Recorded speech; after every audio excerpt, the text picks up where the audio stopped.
안녕하세요. 뉴스와 사람들입니다. 지난 5일 박관천 전 청와대 공직기강 비서실 행정관을 김성훈 자리였던 경호처 넘버2 경호차장에 자리에 앉힌 것은 윤석열 사병이 된 경호처를 완벽하게 갈아엎으라는 의미일 겁니다. 김어준의 겸손은 힘들다 뉴스공장에 출연했던 박선원 의원은 다음과 같이 발언했습니다. 윤석열 때 이제 직원들을 많이 뽑고 많이 나갔어요.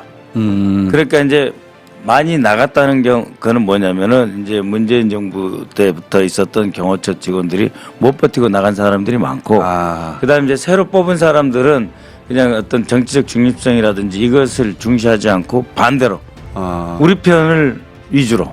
그러니까 똑같은 무도 경쟁력 있으면 그 극우 색채가 강한 사람 많이 뽑았어요. 그러니까는 우리가 생각하는 기능 집단으로서의 경호처가 아니라 지금 경호처가 상당히 정치화돼 있고 이념화돼 있어요. 다음날 경호처는 윤석열 정권에서 공고되어 진행 중이었던 대통령 경호 공무원 시험을 전면 취소합니다. 경호처는 새 정부에 열린 경우 낮은 경호에 맞는 인재상을 찾는 기준을 마련한 뒤 채용을 진행할 것이라고 밝혔습니다.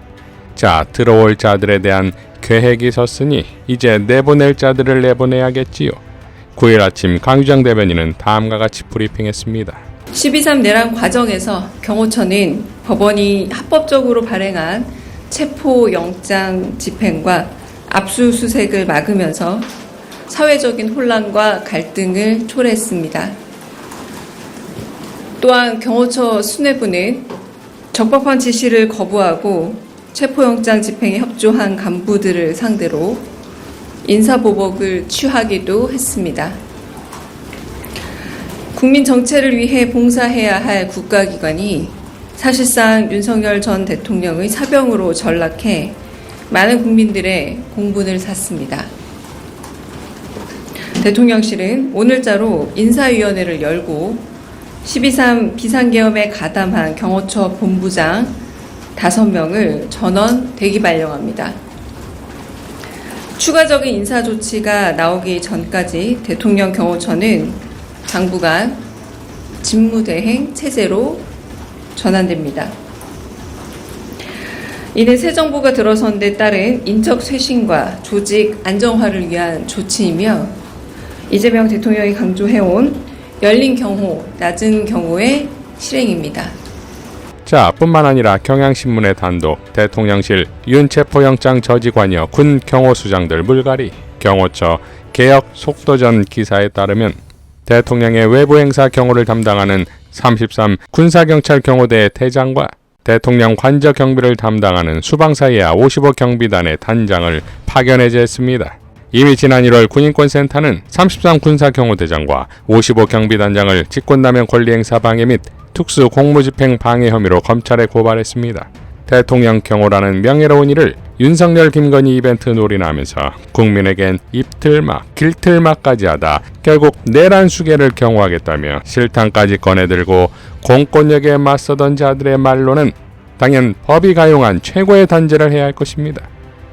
대통령실 브리핑룸에 국민소통과 경청을 위한 카메라 4대가 추가 설치됨을 알리자 쇼츠 박제 등으로 언론인 피해가 우려된다는 반응이 나왔는데 그렇다면 이런 박제는 어떻습니까?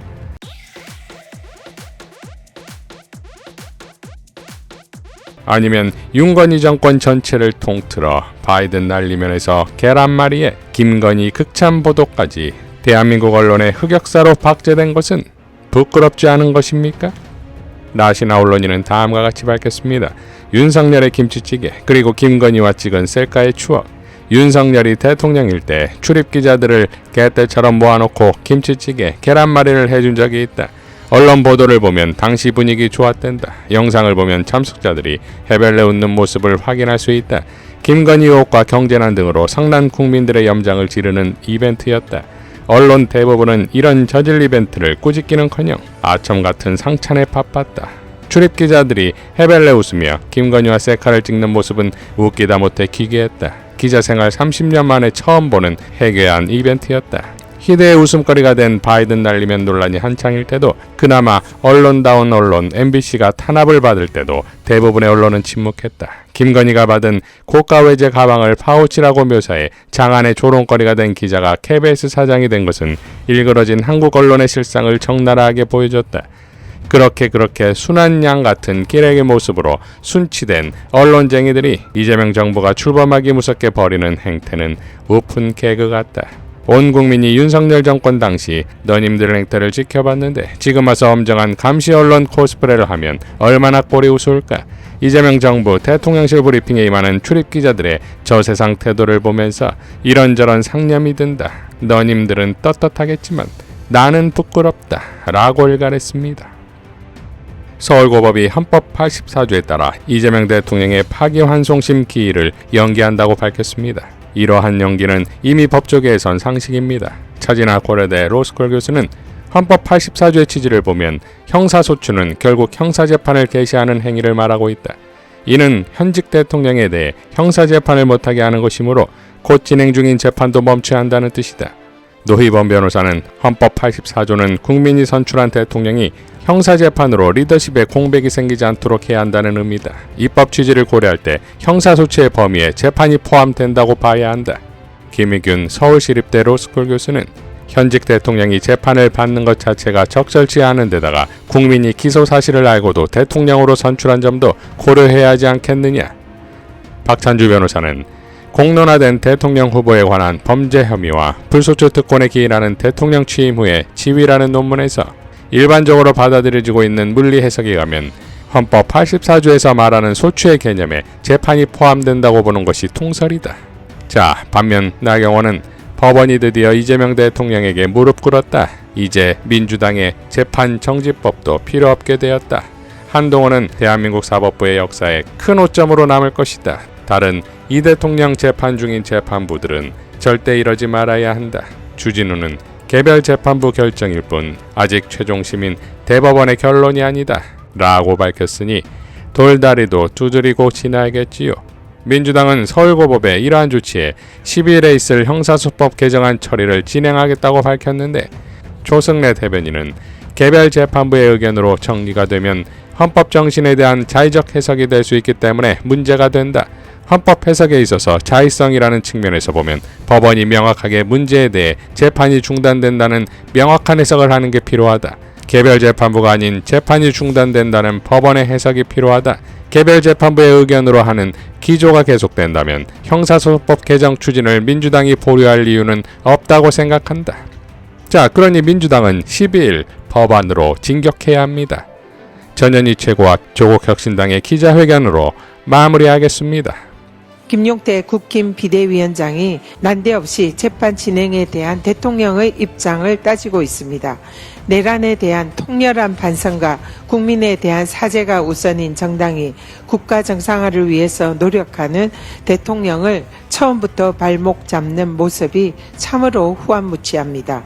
대통령의 기존 형사재판은 중단된다는 것이 헌법 정신이고 압도적인 헌법학계의 다수설입니다.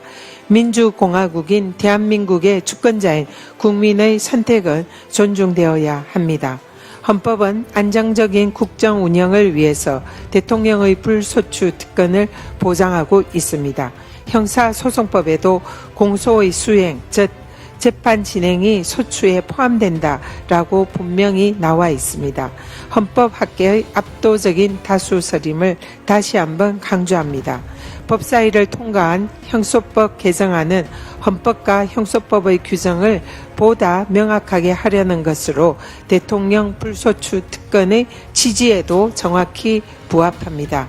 애당초 이재명 대통령의 재판은 윤석열 검찰 독재 정권의 정적 제거 음모의 산물입니다.